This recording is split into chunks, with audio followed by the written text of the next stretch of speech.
Gente, eu tenho uma palavra de Deus para compartilhar com vocês. Eu gostaria que você abrisse ou ligasse aí a sua Bíblia em Filipenses, no capítulo 1 e no versículo 6. Filipenses, capítulo 1, verso 6. Esse será tanto o nosso ponto de partida como o trilho da nossa conversa, da nossa reflexão nessa noite. Filipenses capítulo 1, verso 6. O texto sagrado diz assim: estou certo de que aquele que começou boa obra em vocês há de completá-la até o dia de Cristo Jesus. Eu vou pedir uma gentileza que você repita esse texto comigo. Mas para a gente não fazer uma mal feita e depois outra bem feita, eu já vou me antecipar e pedir que, já que você tem um abafador de voz aí na frente da sua boca, chamado máscara, né? Que você já levante uns 28% do volume da sua voz, né? E que a gente fale assim com gosto, com vontade. Mas na hora de repetir o versículo, eu vou pedir que você me acompanhe trocando a expressão em vocês por em nós. Não estamos mudando o texto bíblico. Quando Paulo diz em vocês, falava para a gente só vai se apropriar disso, ok? Então diga comigo: estou certo de que aquele que começou boa obra em nós há de completá-la até o dia de Cristo Jesus. Amém. Glória a Jesus. Glória a Jesus. Meu Deus, nós declaramos nossa confiança e dependência no Senhor, na manifestação da Tua graça, na ação do Teu Espírito, o Espírito da verdade. Nós pedimos que o Senhor nos permita ter mais do que um discurso ou uma palestra. Que a Tua palavra ilumine os olhos do nosso entendimento, traga compreensão espiritual, inspire e desafie a nossa fé, traga alinhamento para a nossa conduta, que ela cumpra o propósito pelo qual o Senhor a tem liberada nessa noite. E desde já nós nos antecipamos em Te dar glória, honra e louvor, pela certeza do que o Senhor fará não só aqui agora, nessa reunião, mas mesmo depois dela. Nós Te bendizemos, em nome de Jesus. Amém. Amém. Bom, o apóstolo Paulo, ele começa externando uma convicção e diz: eu estou certo de que aquele que começou boa obra em vocês há de completá-la até o dia de Cristo Jesus. Normalmente, quando eu estou lendo a Bíblia, num sentido mais assim de reflexão, eu sempre procuro me questionar, né? O que é que Deus está querendo comunicar com determinado texto, palavras, versículos. E esse texto não exige muito de nós. Ele não requer de nós nenhum grande desafio de interpretação. O apóstolo Paulo está falando de uma convicção que é pessoal, né? Mas o propósito dele ter sido movido pelo Espírito Santo, e não podemos deixar de olhar para a palavra de Deus dessa forma. Em 2 Timóteo 3,16, a Bíblia diz, né, que toda a Escritura é inspirada por Deus. Em 1 de Pedro 1, 20, 21, a Bíblia diz que homens santos falaram da parte de Deus, movidos pelo Espírito Santo. E Romanos 15,4 diz que tudo quanto foi escrito para nosso ensino foi escrito. Deus não queria apenas que nós soubéssemos qual era a convicção de Paulo. Paulo externa a sua convicção para produzir em nós algo semelhante, né? A mesma certeza, o mesmo padrão de convicção. E a convicção é muito simples, né? Ele está falando de uma disposição de Deus de terminar aquilo que Ele começou, de concluir aquilo que Ele iniciou. Estou certo de que aquele que começou a boa obra há de completá-la. Provavelmente essa é a razão pela qual em Hebreus 12:2 Jesus é chamado de o autor e o consumador da fé, porque ele tem um compromisso de terminar aquilo que começou. E eu quero chamar a sua atenção para isso, porque isso precisa ser parte de uma convicção, né, que cada um de nós carrega. Eu tenho visto, não apenas pelo que a Bíblia ensina, mas ao longo aí de mais de 30 anos de ministério, né, 28 anos em dezembro agora, fará só de pastorado. E eu tenho percebido muita gente falhando na relação com Deus, na caminhada da fé, por não entender o básico, o fundamental, que Deus é digno de confiança, que Ele é fidedigno, que nós podemos colocar toda a nossa confiança nele, que aquele que começou a boa obra, ele vai continuar. Ele não vai virar as costas, ele não vai nos abandonar, ele não vai abortar o processo, ele tem um compromisso de continuar aquilo que ele começou. E o tema da minha mensagem hoje, falando a respeito de Deus, do caráter de Deus. Porque aquilo que Deus faz é uma extensão do que Deus é. O livro de Hebreus diz que aquele que se aproxima de Deus deve crer que Ele existe e que Ele é galardoador dos que o buscam. Galardoar ou recompensar, que é o sinônimo, não é apenas algo que Deus faz. O que Ele faz é uma extensão do que Ele é. Então a Bíblia diz, Deus é galardoador. Então nós precisamos, lançar esse olhar para o caráter de Deus e entender que Deus está acima de qualquer suspeita. Esse é o tema da minha mensagem hoje. Acima de qualquer suspeita. Nós podemos confiar nele de todo o nosso coração. E para que a gente construa essa ideia em cima desse trilho de que o Deus que começou vai completar, de que Ele não aborta, de que Ele não abandona a gente no processo, de que Ele não vira as costas, eu quero construir isso em cima de 3 pilares. O primeiro, nós vamos trabalhar alguns exemplos bíblicos envolvendo principalmente a nação de Israel do Velho Testamento.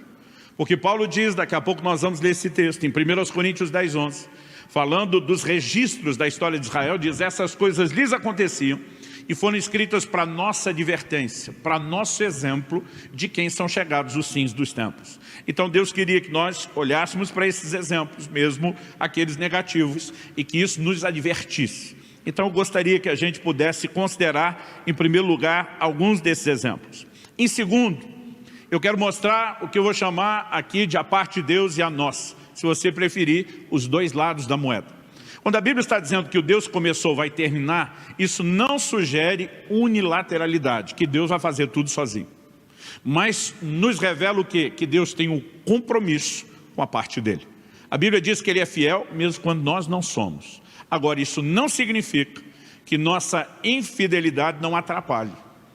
Mesmo que Ele, no seu caráter, permaneça fiel, eu quero te mostrar que nós temos a nossa parte. Se formos infiéis, nós nos impediremos a nós mesmos de experimentar ou de desfrutar a fidelidade de Deus que permanece a mesma e imutável.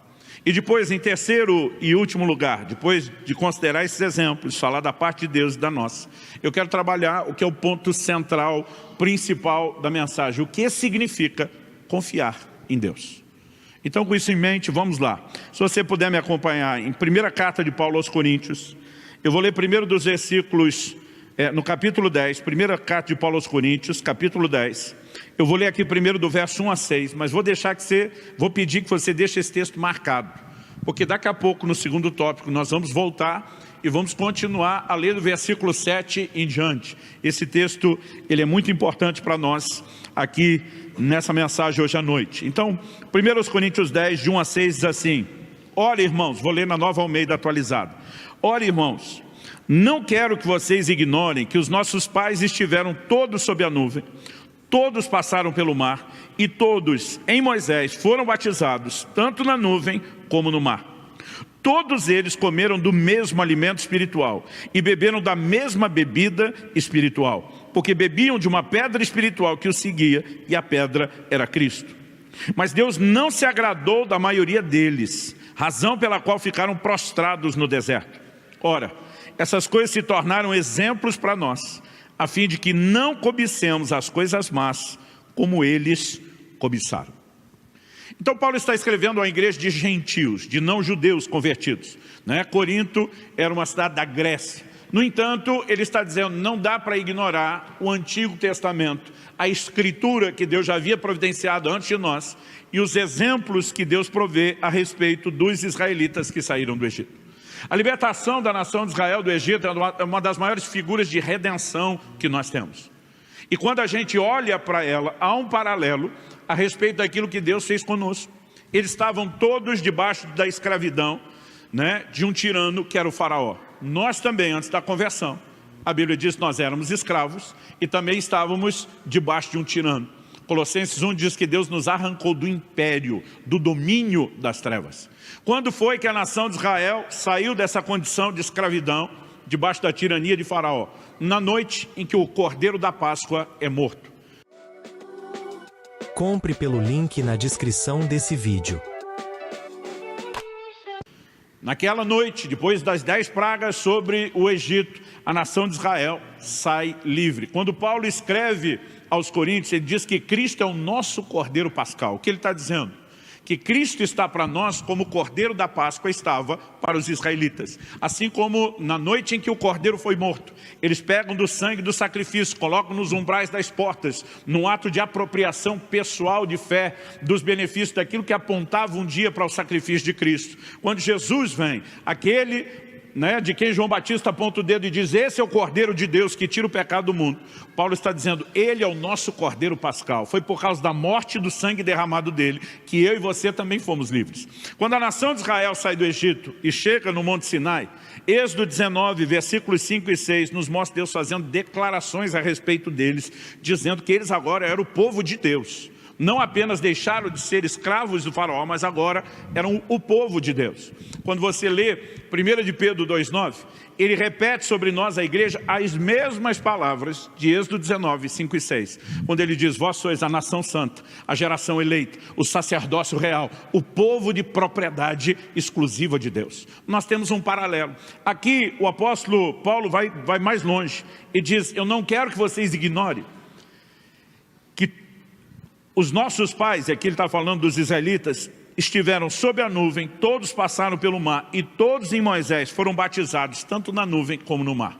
Não existe um batismo literal. Ele está falando daquela nuvem que os acompanhava, que na verdade os liderava durante o dia e que se transformava numa coluna de fogo durante a noite. Quando ele fala do batismo na nuvem e no mar, ele não está falando de algo literal, ele está falando de uma figura, assim como nós fomos batizados nas águas e no Espírito Santo.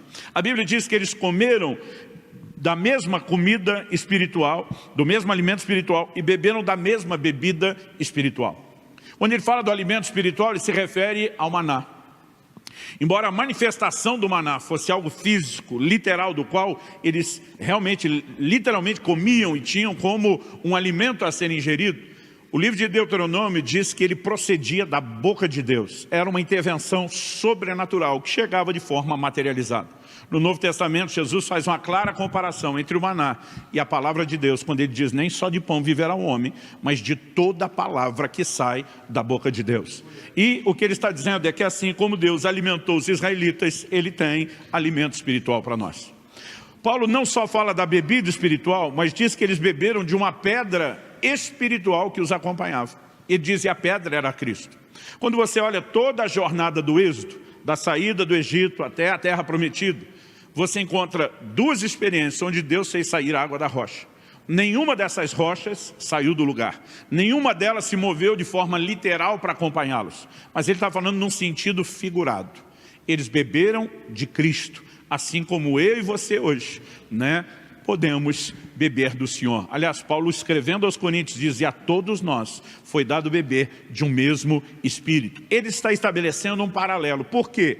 A ideia aqui é nos fazer olhar para a nação de Israel, não como um povo que não tem nada a ver conosco, apenas que viveu uma história longa, distante de nós, uma outra aliança. Mas ele está tentando nos fazer enxergar e entender que, enquanto povo de Deus, mesmo que numa outra aliança, eles projetaram figuras de advertências claras para mim e para você, para que a gente não repita o comportamento que os reprovou. A Bíblia diz: Deus não se agradou da maioria deles. Inclusive o verso 5 diz: foi por isso que eles ficaram prostrados no deserto.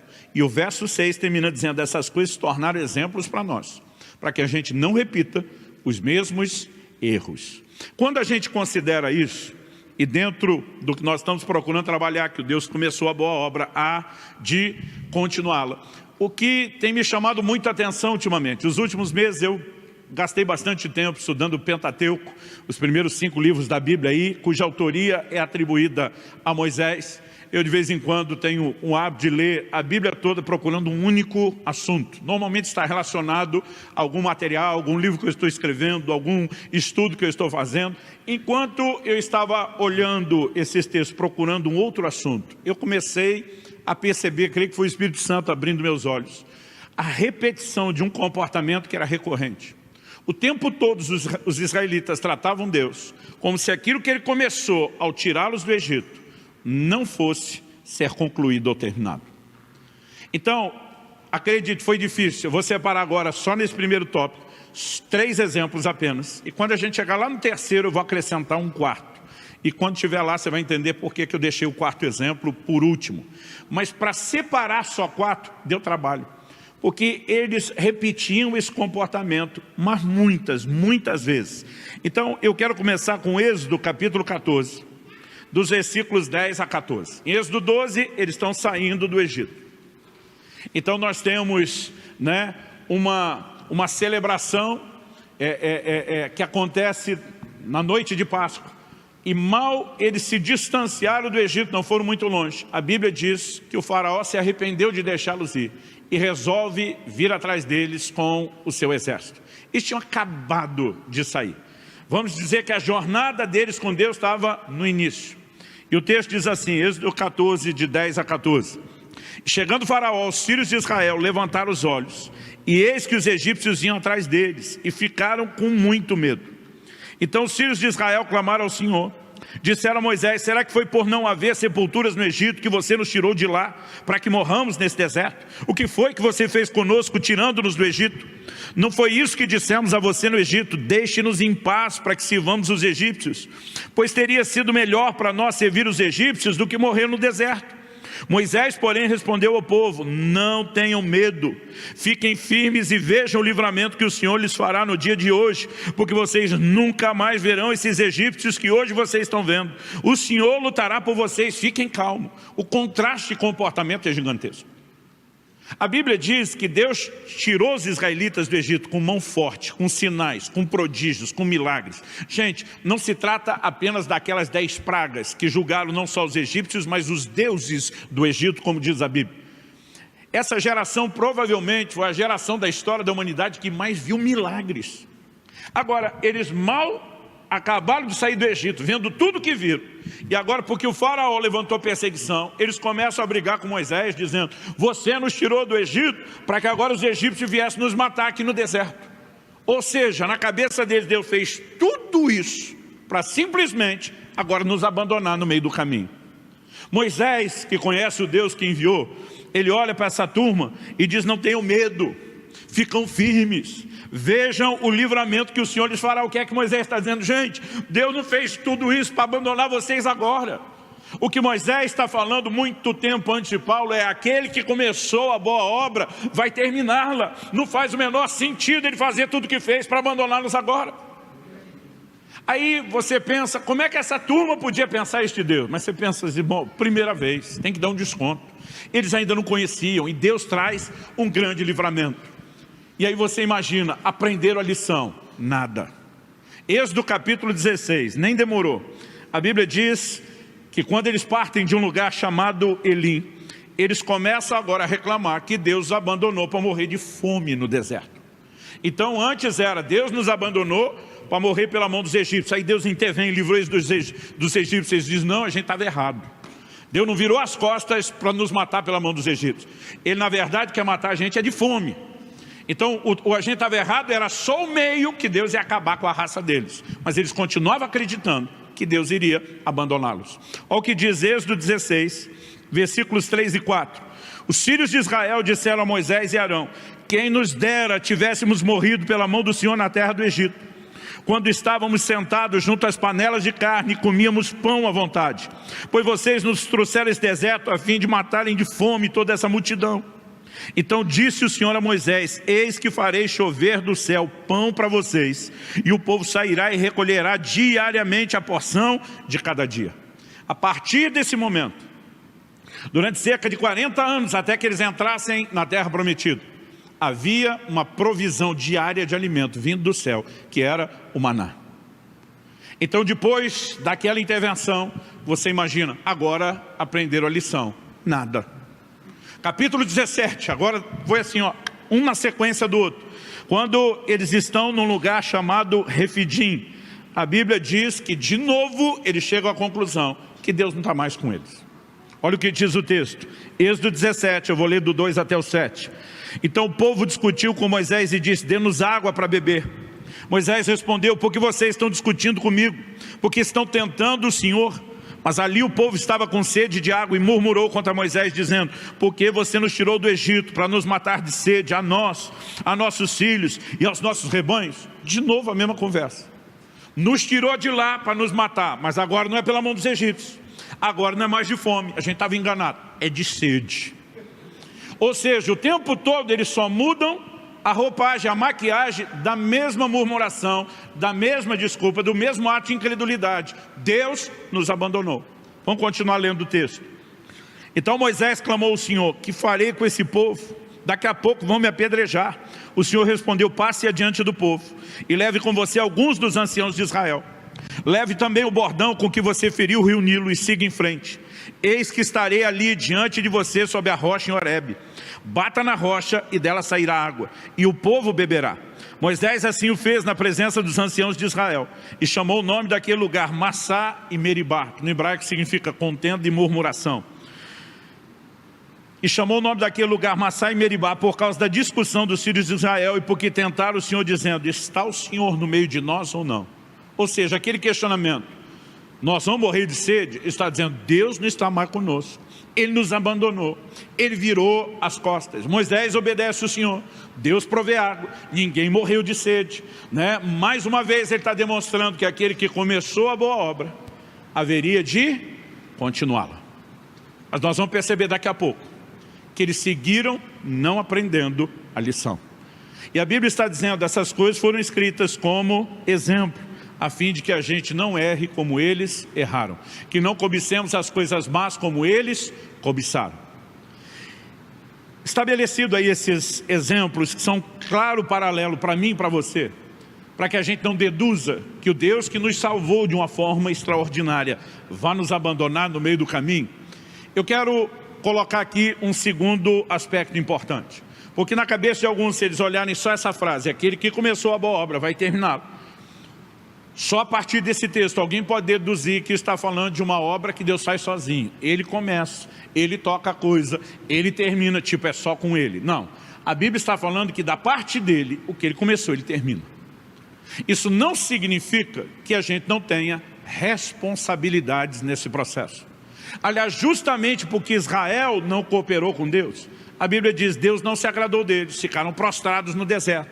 Eles não entraram na terra prometida, aquela primeira geração que saiu do Egito. E Hebreus 3,19 diz: vemos que não puderam entrar por causa da incredulidade. Como faltou a interação devida com Deus, eles não experimentaram aquilo que Deus tinha. Paulo escreve a Timóteo e diz que Deus é fiel mesmo quando nós não somos. Isso significa o quê? O caráter de Deus é imutável. Deus não muda. E fidelidade é parte do que Ele é. E Ele vai permanecer fiel independente do nosso comportamento. Agora, a gente não pode deduzir que infidelidade da nossa parte nos permita desfrutar a fidelidade dEle. Embora Ele permaneça imutável, nós nos desconectamos e nos impedimos de usufruir aquilo que Ele tem. Então me deixe dar um exemplo que traz uma clara distinção entre a parte divina e a humana no processo.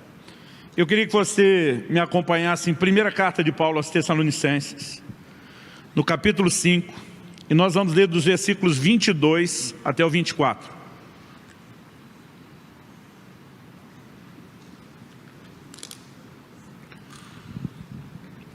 No 22, o apóstolo diz assim: abstenham-se de toda forma de mal. Então olhe para cá, de quem é a responsabilidade de se abster do mal? Nossa. A Bíblia não está dizendo: ore a Deus, peça que Ele garanta, né, que vocês de fato consigam se abster do mal. Não, é uma ordem dada para mim e para você, para os crentes, para a igreja de Tessalônica e para cada um de nós. Abstenham-se de toda forma de mal. Quem tem que se abster é a gente, ponto final.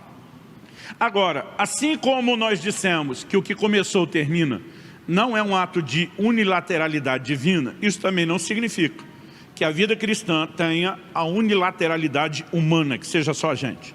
Logo depois de falar da nossa parte, no verso 23 ele diz assim: o mesmo Deus da paz os santifique em tudo. Agora ele fala de um processo de santificação que envolve a parte de Deus. Eu me abstenho do mal, mas eu estou sozinho nessa? Não. O mesmo Deus da paz os santifique em tudo, e que o espírito, a alma e o corpo de vocês sejam conservados íntegros e irrepreensíveis na vinda de nosso Senhor Jesus Cristo. Então ele fala da nossa parte, daí ele fala da parte de Deus, e depois de casar essas duas coisas, olha o que ele diz no verso 24: fiel é aquele que o chama, o qual também o fará. Eu gosto demais dessa frase. Fiel é o que o chama, o qual também o fará. Chamado na cabeça de alguns é só para o ministério. Mas quando você lê o Novo Testamento, você percebe que a expressão chamado é muito mais usada para falar do convite da salvação do que necessariamente o chamado ministerial. São dois tipos de chamado.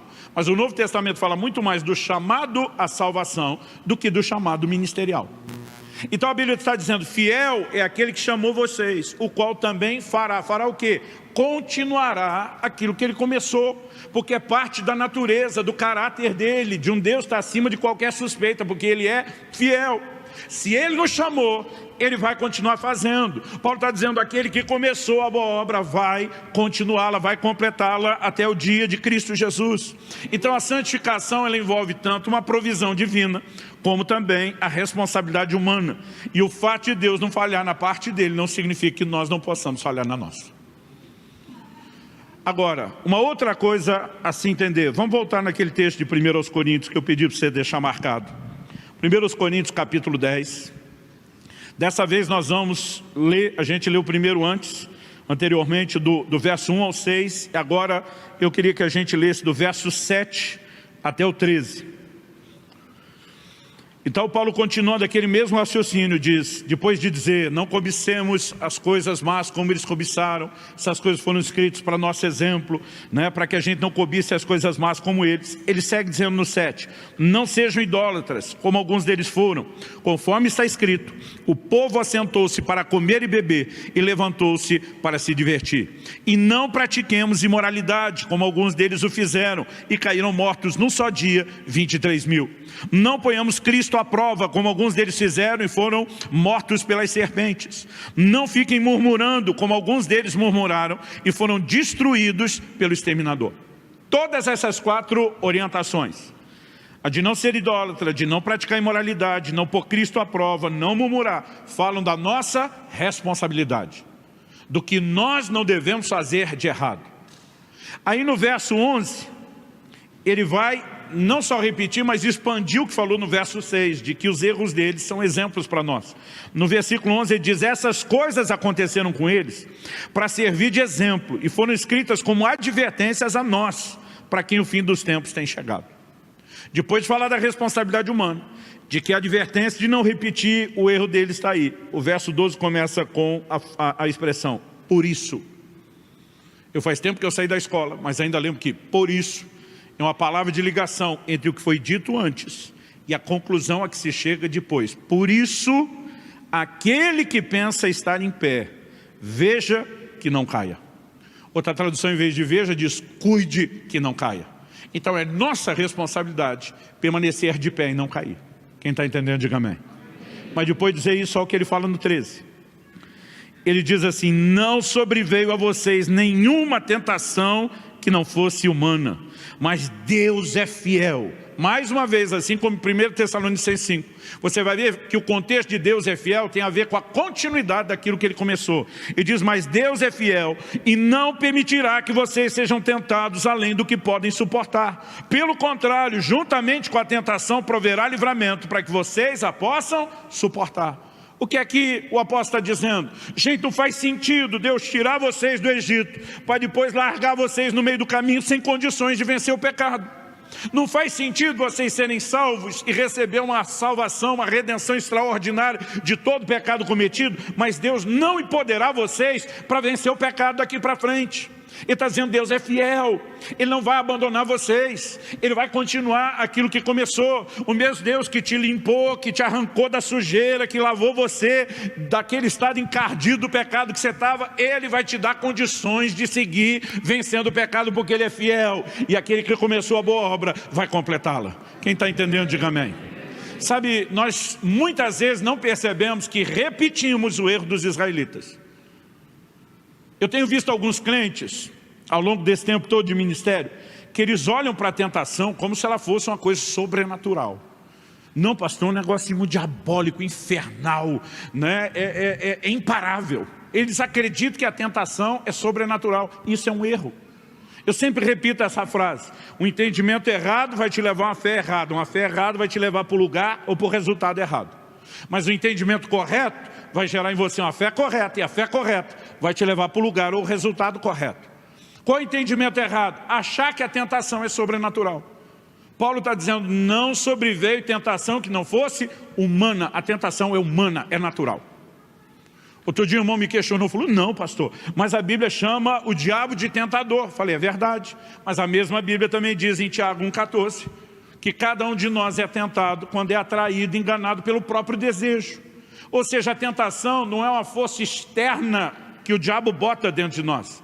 Ele só pega um cardápio para pôr debaixo do meu e do seu nariz e provocar o que está dentro de nós. A tentação é humana. Nós precisamos parar de acreditar que ela é sobrenatural. A Bíblia diz, Deus é fiel, não vai permitir que vocês sejam tentados além do que vocês podem resistir. Não faz o menor sentido Deus nos tirar do Egito e depois dizer, mas eu não tenho recurso para que você sobreviva às provas do deserto. Aquele que começou vai continuar aquilo que começou. Deixa eu te dizer o que é sobrenatural. Sobrenatural nessa história não é a tentação. Sobrenatural é o livramento. Paulo diz, Deus, apesar de não deixar que essa tentação seja sobrenatural, garantir que ela seja só natural, no nível que você, por si mesmo, já poderia falar, não. Ele vai prover recursos sobrenaturais para que você escape, para que você vença. Sobrenatural é o livramento, meu irmão, não a tentação. Agora, se o crente acredita que a tentação é sobrenatural e o livramento é natural, como é que ele vai vencer o pecado? Nunca. Agora, quando eu e você entendemos que a tentação é natural e o livramento é sobrenatural, nós vamos olhar e dizer, ele é fiel, ele começou para não abandonar a gente no caminho, ele vai seguir cuidando da gente, ele provê os recursos que eu e você precisamos para terminar a jornada. Então isso nos ajuda a ter um desenho desse caráter de Deus. Esse é o desenho do Deus que eu e você precisamos confiar. Agora, o apóstolo Paulo, quando falava sobre a sua própria caminhada com Deus, ele nunca negou a sua parte, a sua cota de responsabilidade. Quando ele escreve em 2 Timóteo 4,7, ele diz, eu combati o bom combate, eu encerrei a carreira, eu guardei a fé. Quem que combateu o bom combate? Paulo, não foi Deus que fez no lugar dele. Quem que encerrou a carreira? Paulo, não foi Deus que fez isso para ele. Quem guardou a fé? Aliás, essa expressão guardei a fé é importantíssima. E eu vou falar melhor sobre isso no meu terceiro e último tópico que nós já vamos passar. Mas ele está dizendo, eu fiz. Agora, Paulo está dizendo, eu tenho que fazer tudo sozinho? Não. Mas ele está dizendo, eu fiz a minha parte. Ele nunca ignorava a parte de Deus. Olha o que ele diz em 2 Timóteo 1,12. E por isso estou sofrendo essas coisas, mas não me envergonho, porque sei em quem tenho crido. E estou certo de que Ele é poderoso para guardar aquilo que me foi confiado até aquele dia. E dizer, eu sei em quem eu tenho crido. O que você precisamos entender é que nós não cremos em algo, nós cremos em alguém. Nós não cremos numa coisa, nós cremos numa pessoa. E essa pessoa é acima de qualquer suspeita. Ele é fidedigno de toda a confiança. Então Paulo agora está falando da parte de Deus. Eu estou certo de que Ele é poderoso para guardar o que me foi confiado até aquele dia. Da parte dele não faltará recursos, ele não virará as costas para mim e para você, ele não vai abortar o processo. Paulo diz, eu vou fazer a minha parte, porque eu sei que a dele é certa. A única que é incerta é se eu vou levar a sério ou não a minha parte, mas a dele eu posso confiar. E quando ele fala que Deus é poderoso para guardar, eu e você não podemos ignorar essa provisão. Judas escreve, diz, ora, aquele que é poderoso para vos guardar de tropeçar e apresentar-vos perante Ele imaculados. Nós precisamos acreditar nessa provisão de continuidade, de que o Deus que começou vai terminar aquilo que Ele começou. Então, em terceiro e último lugar, vem a pergunta, o que é que significa confiar em Deus? Eu queria começar a trabalhar primeiro a importância da confiança, para depois a gente tentar simplificar de maneira bem prática o que é confiar em Deus. A fé, ou a confiança, que é um sinônimo, ela é um ingrediente necessário para nos aproximarmos de Deus. Hebreus 11,6 diz, ora, aquele que se aproxima de Deus, é necessário que ele creia que Deus existe e que é galardoador daqueles que o buscam. A única maneira de aproximar de Deus é por meio da fé. A Bíblia não diz apenas que eu e você somos salvos pela fé, como se a gente precisasse de salvação, de fé só no dia da conversão. A Bíblia diz, o justo viverá pela fé. É fé, gente, nessa jornada do começo ao fim. O justo vai viver da sua fé. Está lá em Abacuque 2,4, é repetido em Romanos, aos Gálatas, é repetido no livro de Hebreus, como daqui a pouco nós vamos ver. Romanos 1,17 diz que a justiça de Deus se revela no Evangelho de fé em fé. É fé hoje, é mais fé amanhã, é mais fé ainda depois de amanhã. Nós precisamos entender que essa fé não pode ser comprometida. Paulo escreve aos Gálatas e diz: vocês começaram bem pela pregação da fé. O que é que foi que vocês fizeram no meio do processo? Não adianta apenas começar crendo e comprometer a fé ao longo do caminho. Olha o que Hebreus capítulo 3 nos diz, eu vou ler dos versículos 12 a 14. Eu falei que a fé é importante para aproximar de Deus, mas eu quero te mostrar agora que ela é necessária para que a gente não se afaste dele depois de ter se aproximado. Hebreus 3, de 12 a 14, verso 12 diz: tenham cuidado, irmãos, aqui é responsabilidade humana, é a nossa parte. Tenham cuidado, irmãos, para que nenhum de vocês tenha um coração mau e descrente. Outra tradução diz um perverso coração de incredulidade, coração descrente, que o leve a se afastar do Deus vivo. Então nós precisamos cuidar para que a incredulidade não entre depois de já termos crido. Quando Paulo está falando de guardar a fé, é porque a fé pode ser comprometida. Ele escreve a Timóteo e fala de alguns que naufragaram na fé. O que é que significa isso? Que a fé é uma jornada. Nós entramos num navio atracado num porto para fazer uma viagem e ela tem um destino para que a gente atraque lá, desembarque, são e salvo. Mas alguns têm a jornada da fé abortada. Não só não chegam onde deveriam, como perecem no processo.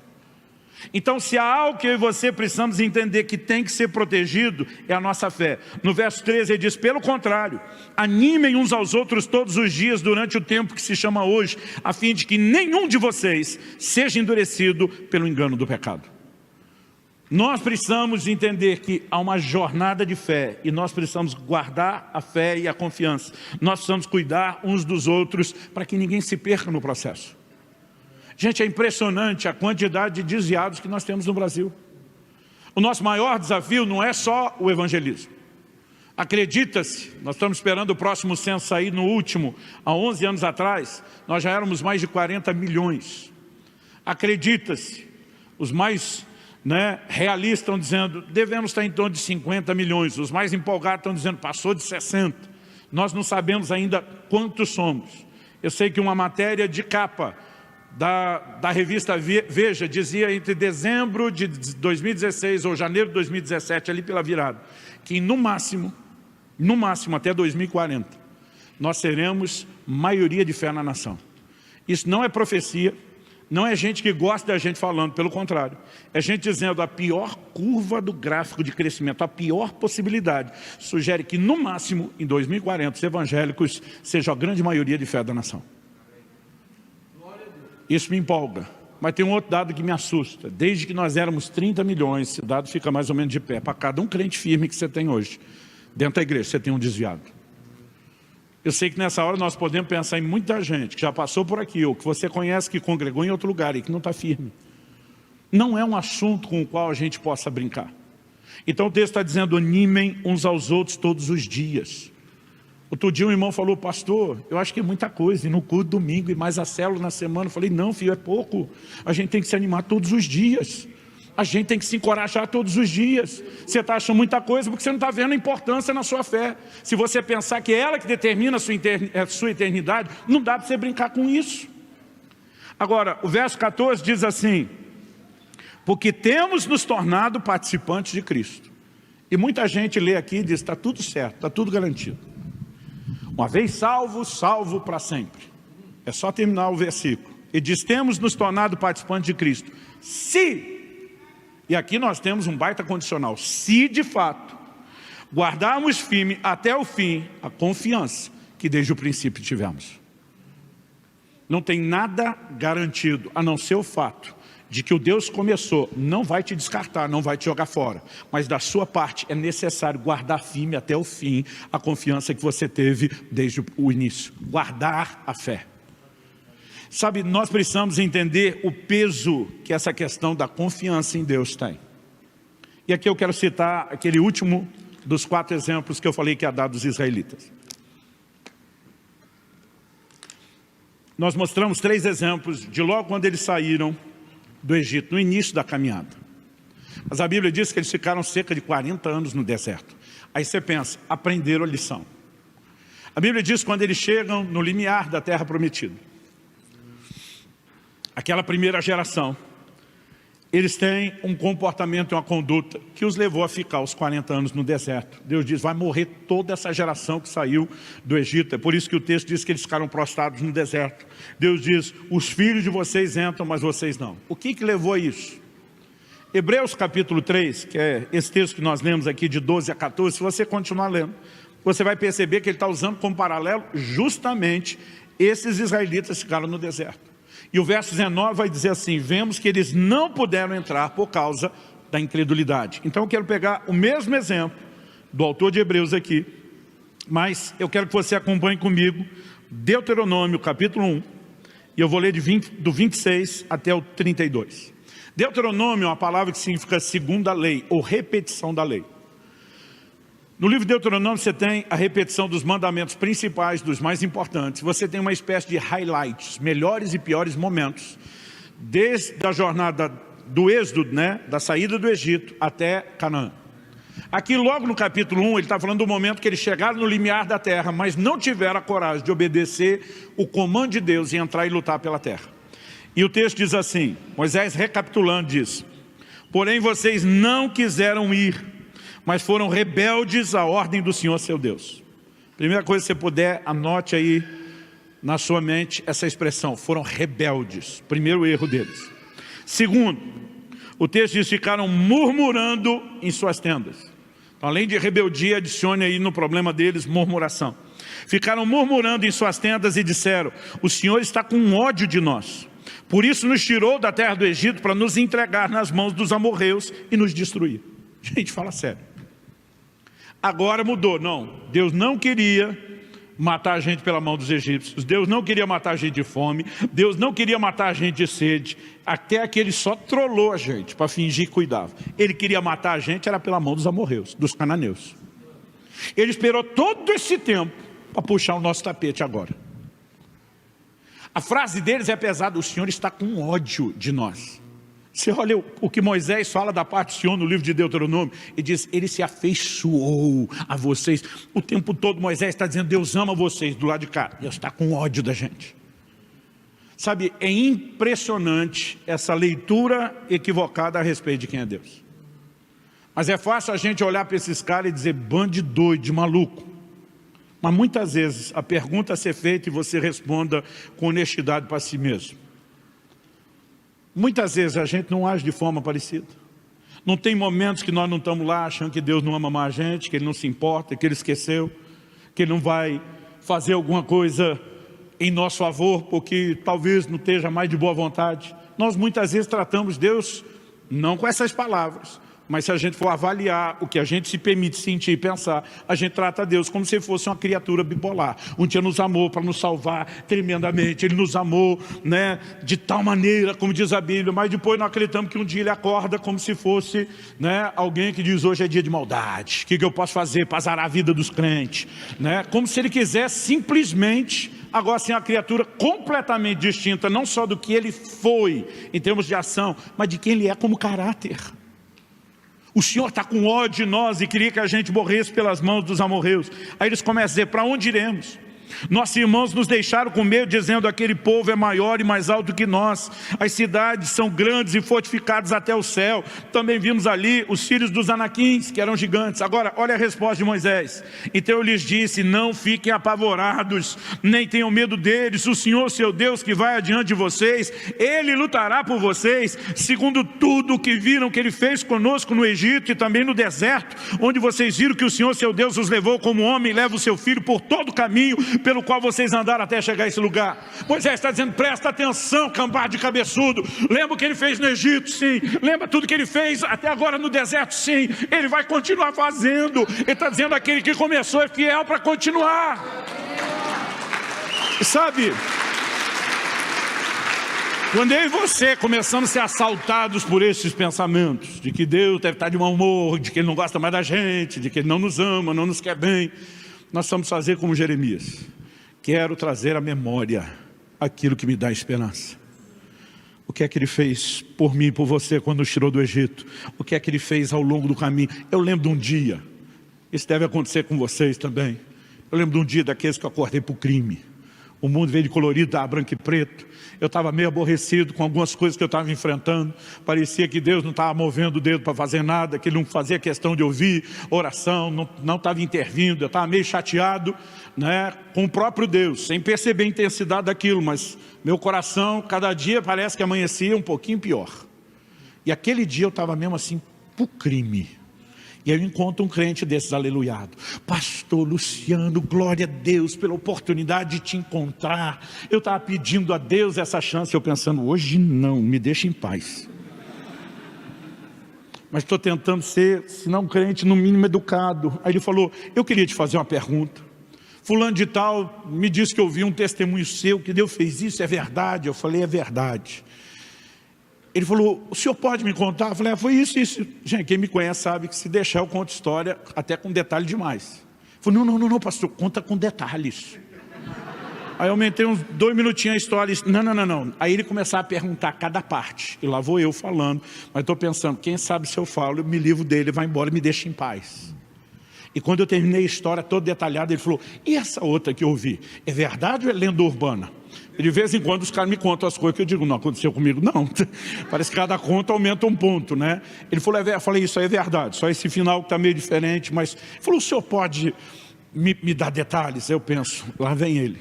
A gente na segunda, quando eu já comecei a dar detalhes, alguma coisa começou a mudar dentro de mim. Eu comecei a lembrar o Deus que me tirou do Egito. Eu comecei a lembrar de coisas que Ele vinha fazendo na minha vida, e sem que eu percebesse, Deus estava usando aquele camarada para colocar os meus olhos no lugar certo. Quando eu terminei a segunda, ele não me perguntou mais, eu falei, quer ouvir outra? Eu tenho um monte para contar. E no final, quem estava empolgado, aleluiado, era eu. Eu saí daquele lugar, falei, Deus, o Senhor enviou esse cara para botar os meus olhos no lugar certo. Meu amigo, eu não vim aqui te apontar o dedo, eu não vim aqui te condenar, eu não vim aqui tentar fazer você sentir mal se você está vivendo a crise que todos nós estamos inclinados a viver. Eu vim aqui para te dizer, lembra que o Deus te tirou lá do Egito, que te guardou ao longo do deserto, Ele vai continuar agindo.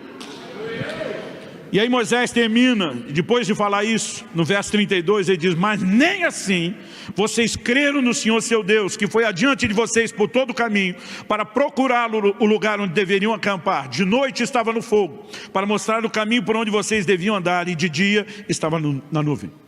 Primeiro ele fala de rebeldia e murmuração, lembra? Mas ele termina falando agora, nem assim vocês creram. O grande pecado dos israelitas não foi rebeldia nem murmuração. Isso aí foi o fruto. A raiz era a incredulidade. Eu lembro de um dia que eu vi meu amigo pastor Marcelo Jamal dizendo, todo mundo acha, e os pregadores alimentam esse erro, que o primeiro pecado lá no Éden foi a desobediência. Quando eu vi falar isso, pensei, tá maluco, meu irmão? Todo mundo sabe que foi a desobediência. Deus mandou no começo, eles comeram, desobedeceram. Mas fui pensando antes de deixá-lo explicar. Ele falou, eles só desobedeceram, porque no coração eles colocaram em xeque a fidelidade de Deus. Eles aceitam a sugestão maligna, Deus está trolando vocês. Eles não querem que vocês desfrutem da coisa. Ele não tem boas intenções com você. O primeiro pecado foi a incredulidade. Se eles tivessem entendido que Deus está acima de qualquer suspeita, tinham metido o pé naquela serpente. Aliás, eu fico tentando imaginar, gente, quem que conversa com a serpente? É por isso que a serpente foi na mulher, não no homem. As mulheres gostam de conversar. O homem já não teria dado ideia, é brincadeira. Ela teria um plano para a gente também. Mas eu fico pensando, como aquele casal conhecia Deus na sua plenitude. Não estamos falando de gente que já nasceu no pecado como eu e você. Como eles conseguiram duvidar da boa intenção de Deus. A desobediência foi o fruto, a raiz era a incredulidade. Aqui, rebeldia foi o fruto. Porque se eles crescem que Deus de fato estava comprometido em dar a terra, eles iam agir como Josué e Caleb. E daí que tem gigante, ausentou-se deles a sua segurança. O Senhor está conosco, nós não vamos temê-los. Deus não está de brincadeira conosco. Deus não envia a gente numa missão suicida. Eles teriam tido a conduta correta. E também não ficariam murmurando, reclamando. Deus abandonou a gente, porque se confiassem, saberiam que Ele não nos abandona em tempo ou momento algum.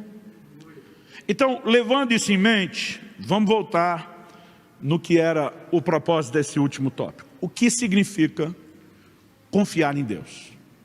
Nós pegamos esses exemplos e advertências dos israelitas do Velho Testamento.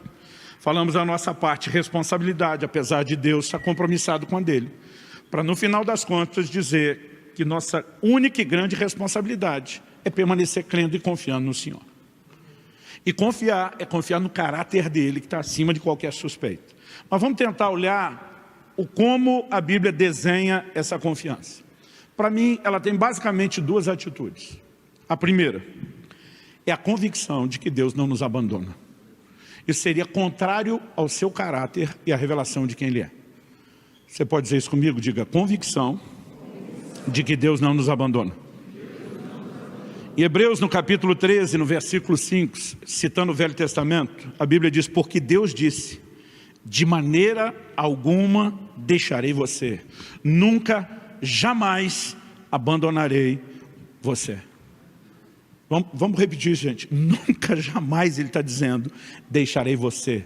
De maneira alguma eu vou abandoná-lo. Nunca, jamais, de maneira alguma é outra. Ele diz, não tem chance de eu virar as costas para você.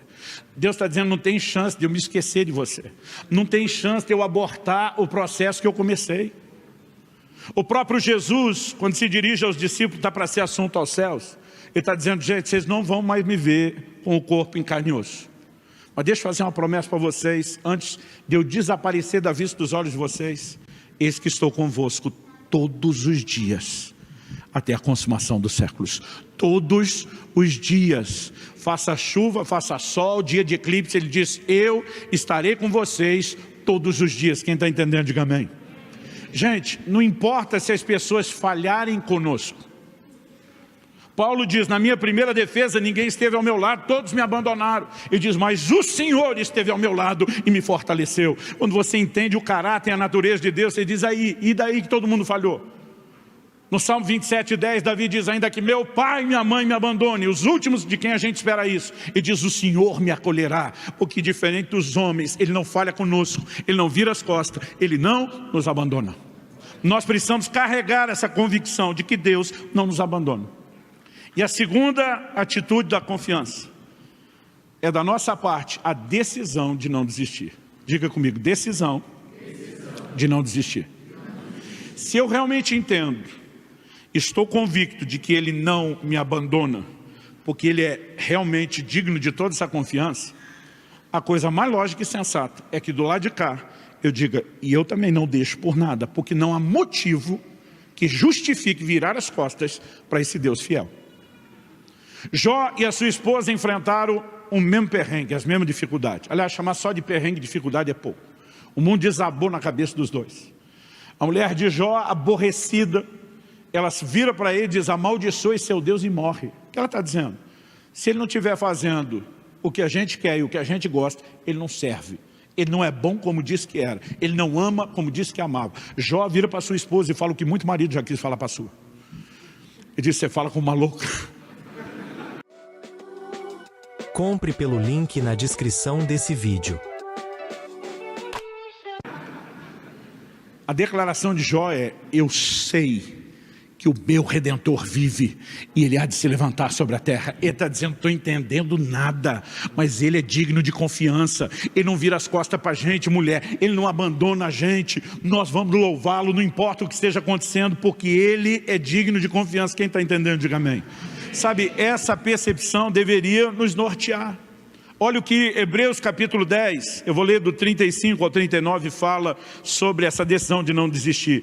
Ele diz no 35, portanto, não percam a confiança de vocês, porque ela tem grande recompensa. Outra tradução diz, ela tem grande galardão.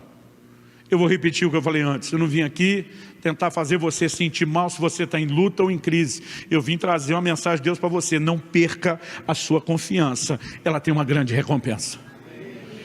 Um dia, quando eu e você atravessarmos os portais da glória, estivemos diante do nosso Senhor que nos salvou, ouvimos daquela boca, né, as palavras, servo bom e fiel, entra no gozo do seu Senhor. Eu não sei como vai ser exatamente, mas eu me imagino que a hora que eu passar e botar o pé para o lado de dentro, eu vou tentar dar uma olhada para trás. com desdém para todos os momentos difíceis, para tudo aquilo que trouxe desânimo, abatimento. E eu vou olhar com desdém e dizer, valeu a pena. Valeu a pena ficar firme, valeu a pena ser fiel, valeu a pena não desistir. A Bíblia diz que nós não podemos ser devassos ou profanos, como foi Esaú, que por um prato de lentilha vendeu seu direito de primogenitura. Gente, eu lembro ainda na adolescência, alguns amigos que desviaram. Os caras diziam, não, nós não vamos aguentar não pecar. E aí Deus vai chutar mesmo a gente, então já vamos acelerar o processo.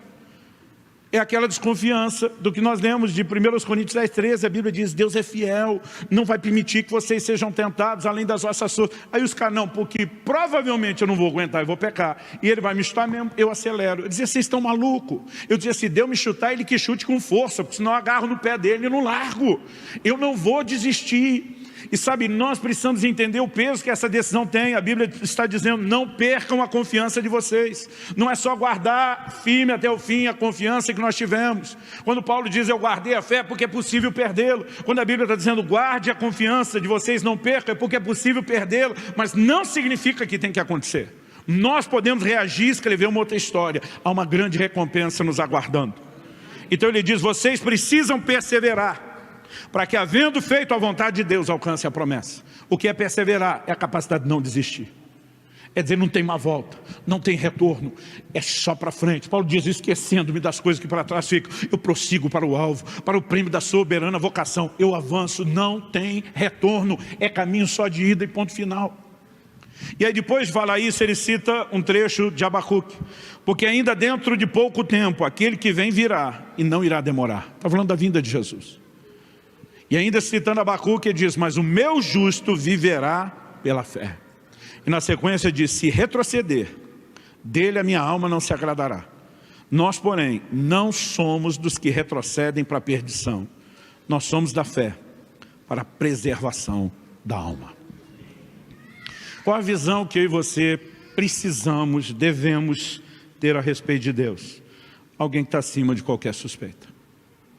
A nação de Israel, quando chegou no auge da apostasia, no auge, eles são julgados, na verdade, a nação de Judá. Israel, nessa época era o reino dividido, já tinha ido em cativeiro, levado em cativeiro pela Síria. Agora o reino do sul, composto por Judá e Benjamim, são levados em cativeiro para a Babilônia. Quando chegou o auge da apostasia, o auge do juízo, esses caras começam dizendo, acabou-se a nossa esperança. Tipo, se um dia Deus ainda teve misericórdia de nós, esse dia já passou, acabou, já era, estamos lascados. É nessa hora que Deus levanta Jeremias. No capítulo 29, no versículo 11, nós lemos Deus dizendo para esses israelitas. Deus diz, ei, eu é que sei os pensamentos que eu tenho acerca de vós. Porque Deus começa dizendo, eu que sei. Ele falou, agora é vocês que sabem o que eu penso. Agora é vocês que dizer, acabou a nossa esperança, Deus está nem aí para nós. Deus diz, quem sabe o que eu penso só eu. Então vocês querem saber o que eu penso? Ouça da minha boca. Deus diz, eu é que sei os pensamentos que eu tenho acerca de vós. São planos de bem e não de mal, para vos dar um futuro e uma esperança. Deus está dizendo mesmo agora, no auge da apostasia de vocês, se vocês se arrependerem, eu permaneço fiel. Se vocês deixarem a infidelidade para poder desfrutar da minha fidelidade, eu estou aqui para restaurar vocês, para mudar a sorte de vocês. Então Deus está dizendo, para de dizer o que eu penso e ouça o que é que eu penso. Eu não vou virar as costas para vocês, porque aquele que começou a boa obra é fiel para terminá-la. Vamos ficar em pé para parecer que está acabando.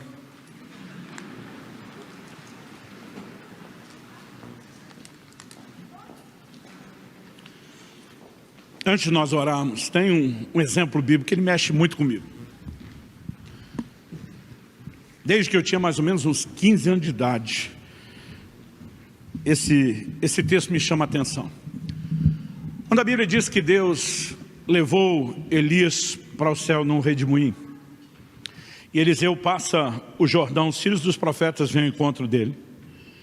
Eles fazem um pedido para lá de estranho. Eles chegam para Eliseu e diz, permita que a gente envie um grupo de homens para procurar o corpo de Elias. Pode ser que Deus tenha jogado ele numa montanha ou num vale. O Eliseu, não nessas palavras, vou contextualizar aqui na linguagem moderna, disse, vocês estão malucos, esquece isso. A Bíblia diz que os caras vão insistindo, Eliseu diz, deixa quieto. Eles apertam tanto com Eliseu, que Eliseu diz, vai. A Bíblia diz que um grupo de 50 homens, depois de 3 dias de busca incessante, volta e diz, nós não achamos. E quando eles falam isso, Eliseu faz o papel da mulher no casamento. Eu não disse? A maioria dos maridos sabe aqui que quando não ouve o conselho da esposa, há uma grande probabilidade da história terminar com ela dizendo, eu falei. Às vezes ela nem fala, mas ela comunica no olhar. E mesmo que ela não abriu a boca, você está ouvindo lá, eu falei, eu te disse. Por que esse conflito entre Eliseu e os grupos? Eliseu está dizendo, vocês estão malucos de achar que Deus vai tratar a gente como um plástico descartável, que depois de beber a água a gente joga fora? Vocês acham que depois dessa saída apoteótica do homem de Deus, que é a expressão da honra de Deus por ele, Deus ia jogar o cara fora no meio do caminho? Vocês estão malucos? E muitas vezes é o que a gente acha que Deus vai fazer conosco. Fez algo extraordinário, levantou a gente, para só a queda ser maior. Pelo amor de Deus, gente, aquele que começou a boa obra vai terminá-la. Ele está acima de qualquer suspeita. Tudo que você precisamos é do lado de cá dizer, nós vamos guardar firme a confiança. Nós vamos ter a convicção de que Ele não nos abandona. E nós vamos decidir não abandoná-lo, ponto final. E dessa forma nós vamos seguir com perseverança para alcançar nossa promessa. Porque há uma grande recompensa. Eu creio que Deus não quer trazer só instrução, ou correção, ou alinhamento no nosso comportamento. Eu creio que é uma graça, uma unção sobrenatural de encorajamento nesse lugar hoje. Deus quer turbinar a sua fé. Ele quer avivar a medida de fé que Ele repartiu com você. Ah, pastor, tem sido tempos difíceis. Não precisa nem me explicar, gente. A pandemia foi uma grande surpresa negativa para nós em muitos sentidos. Mas deixa eu te dizer uma coisa. Em mais de 2000 anos de história da igreja, a igreja nunca emergiu mais fraca de uma crise. Nunca, nenhuma vez sequer. E agora não será a primeira. Diferente dos outros, nós temos recursos sobrenaturais. E sabe, é hora de fortalecermos a nossa fé. E de termos um posicionamento mais firme com o Senhor. Comece a falar com Deus do seu jeito, da sua maneira. Eu pedi para você ficar em pé, mas eu quero te dar liberdade para orar como você achar melhor. Pastor, eu quero orar em pé, sentado, de joelho, em voz alta, em voz baixa. Quer orar no seu lugar, quer vir para frente ou ir para um canto. A gente só precisa preservar o distanciamento, mas tenha liberdade. Eu vou orar por você, mas eu gostaria, tanto você aqui como você que nos acompanha pela transmissão, que você não ficasse só ouvindo a minha oração, que você fizesse a sua própria oração. Fale com Deus do seu jeito, da sua maneira. Eu sei que Ele está falando com você. Abra o coração com Ele. Talvez seja a hora de dizer, Senhor, eu estava mesmo por um fio, sem perceber o quão desanimado ou perto de desistir eu estivesse, mas eu quero receber forças do Senhor. Eu quero aceitar a sua instrução, sua correção, o seu encorajamento hoje, para que haja em mim uma fé perseverante, para que a confiança seja guardada. Eu quero te olhar da forma certa, da forma correta. Meu Deus, eu oro por cada um dos meus irmãos e irmãs neste lugar e aqueles que nos acompanham à distância, de forma virtual. Sopra Espírito Santo. O Senhor que é chamado nas Escrituras de o Espírito da fé. Sopra teu fôlego de vida. Vivifica a medida de fé que o Senhor tem concedido a cada um. Nós oramos por fortalecimento, por encorajamento sobrenatural nessa noite. Em nome de Jesus e para a glória de Deus. Abençoamos cada um dos nossos irmãos e irmãs. Falamos sobre eles graça, favor do Senhor, forças novas, em nome de Jesus e para a glória de Deus. Clique e veja mais vídeos como esse.